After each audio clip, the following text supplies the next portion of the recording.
Hey everybody, welcome back to another episode of the Leading Flourishing Schools Spotlight. Alistair Kerr here with you. And again, I'm joined today, really lucky, with Heidi and Pete from HPT Schools. Good morning, guys. Before we get into it, let's kick off with a quick barometer. Guys, I'm energized. Heidi, how about you? I'm driven. Great. Thanks, Pete. Yeah, I'm pumped. Let's go. Yeah, love it. Alrighty. So, jumping in today, we're continuing our journey on the Platinum Rule, and we know there are a lot of tools in the toolkit. Today, we're looking actually at the last one, calling behavior protocol. But before we get there, Heidi, just quick recap. How do we get up to this point so far for those that haven't seen the previous episodes? Yes, so our last two previous episodes, we've talked about how to understand our own communication preferences using the card model, not only understanding our strengths, but also what are some of the risks associated with that. Our next episode focused on our above and below the line chart. So, how do we actually create a system for how we work together based on what our risks and our benefits are in our color profile? So, I'm Yeah. excited to move on to the next stage today.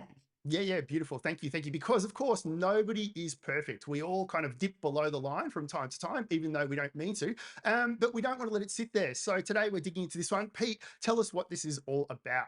Yeah, look, it's pretty straightforward. It's developing a insurance policy or a safety net, writing down the steps we as a team agree to undertake. If one-on-one style, there's niggles. We're actually a little frustrated with one another, and so we're going to unpack that now. Yeah. Great. And here's someone we're going to hear from quite a bit throughout this episode because he has a lot of great things to say about it. Yeah, and I think to kick off then, the first thing we want to acknowledge up front is it's pretty widely accepted that basically all adults struggle with this stuff once we're, in the grip or in the pit. But in education, it's more likely to happen too because we're so busy dealing with so many challenges trying to care for our students and provide quality teaching and learning. And if we take that idea a little bit further, then if I can just, put my psychologist hat on for a moment.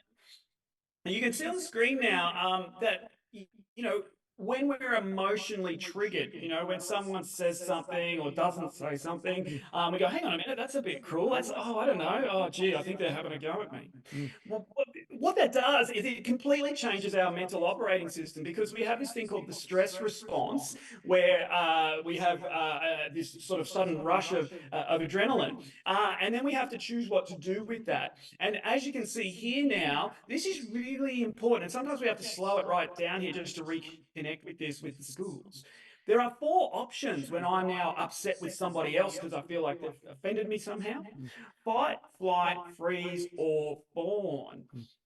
Fight, of course, very obvious. Flight, escape, avoidance. Freeze, you just do nothing at all. And then fawn, it comes from the trauma-informed practice space, but that's where you like feign agreement or nod or try to reassure or rescue it. That's called fawning. The point of this is simply to say the three responses of flight, freeze, and fawn, they're the only options we've got if we're strung out and upset at work because it's not socially appropriate to become assertive aggressive. And so when we're triggered, no matter how skilled we think we are, no matter how skilled we are when we're really calm, when we're triggered, the normal thing to do is avoidance.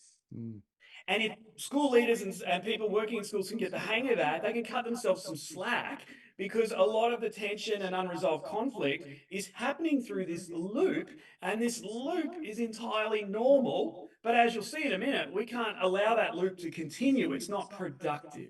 Mm. And so this idea of calling behaviors is to then replace that bottom section so that when we hit that marker, we've now got this protocol kicking in. And so even though we're a little worked up, we're like immediately going into what we practiced. And guess what? We enhance communication. We resolve conflicts. Suddenly the protocol kicks in. I'm saying things I never thought I could say respectfully back to you. And you're sitting there hearing it without getting any more triggered and going, yeah, okay, I appreciate that. So took a little bit of time there. Thank you for everybody's patience. But that's the clinical psychology, if you like, about why this little bit of our platinum rule puzzle is so important. Yeah, thanks, Pete. And I guess if we kind of draw all that together and really sum it up, it's this idea that there's safety in structure. And the more structure we can put around these really tricky, difficult conversations, the safer people feel like they can to engage in them and, give them a go when they otherwise might not. So we want to actually now have a look at, well, what's the recipe that sits behind this this special protocol or this special recipe to make it all that little bit easier than it otherwise might be. As we dig into our safety net, there's of course three parts to this recipe. Pete, do you want to run us through what those three parts are? Yeah, not a problem. And so again, the stuff on the screen now, they're examples, they're exemplars from real schools, so that makes it useful for us to see how it's done in practice. But any team can really construct the three-part recipe their way. The first part of the recipe is on the screen now. It's about how would we approach or prepare for this conversation. You know, once I decide I can't shake it off and I need to actually just clear the air, restore our working relationship, I can't just spring it on you. There must be a way to alert you, and they use a buzzword in this one called a reset conversation. And then there's a bit of a how do we organize our diaries to have time so that when we ask for this, we don't have to do it on the spot unexpectedly, but within a very short space of time, we're sitting together and listening. And as Heidi said earlier, remember, this is entirely connected to those below the line behaviors that when we're stressed, we accidentally fall into. The second step in the protocol is when we're together, how do we unpack whatever the issue is? Again, back to our personalities with the platinum rule. I'm a yellow, so I could be a bit of a waffler and go around and around. And that might confuse somebody who just wants the detail and to be very clear. You know, again, Heidi and I are quite opposites in this environment. So the ace in the hole here is S bar. S bar is an acronym for Situation Background Assessment Recommendation, and that's from clinical care and healthcare and military police, etc. If you've got to say something really quickly, really, that could be quite complex, that could be quite emotionally laden, you know, quite stressful. You're trained to unpack whatever it is you want to say through that lens of SBAR. Just jumping in, Pete, sorry. I think that we've got a really great resource outside of this session that I'd really recommend people to go check out on just a little video that unpacks that a little bit more and gives a couple of examples that indeed that they can practice before they give this stuff a go themselves. Let's jump into the last step then. Look, the last bit's really the wrap up, and you want teams to say, okay, if it resolves itself and we can live and let live, or go, oh, sorry about that, next time I'll be a bit more sensitive to that issue, it's done. But we also need teams to write down the steps if it's not resolved. And in this case, they can either have another crack at it, maybe have a trusted third party just chat with them. No, this is still an informal resolution. It's not a formal complaint. It's not a formal mediation. This is a protocol for that informal step.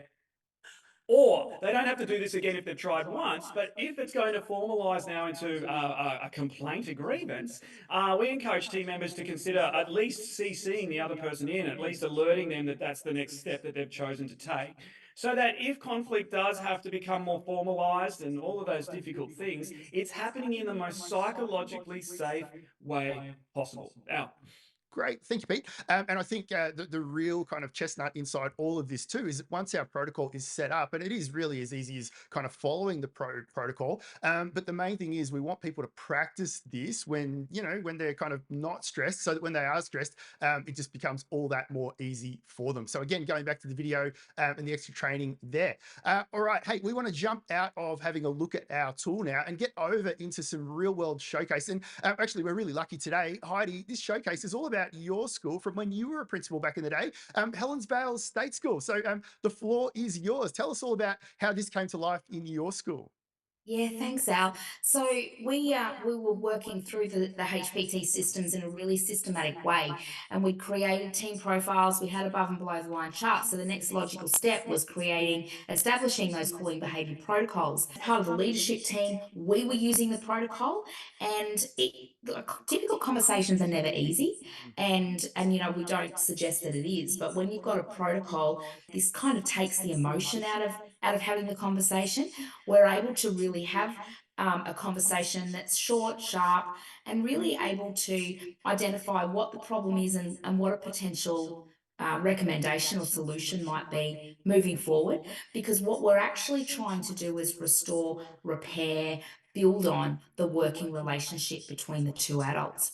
Mm. Certainly not about having a go at somebody, which I think is what as adults we think it might be. That was a great episode today. We're going to start to bring things together. But Heidi, I want to throw over to you, given your school's done such great work in this space, for the final words or closing thoughts for today's episode. I think the really important message here is to just is stay the course and hold the line. Thank you, everyone. See you next time.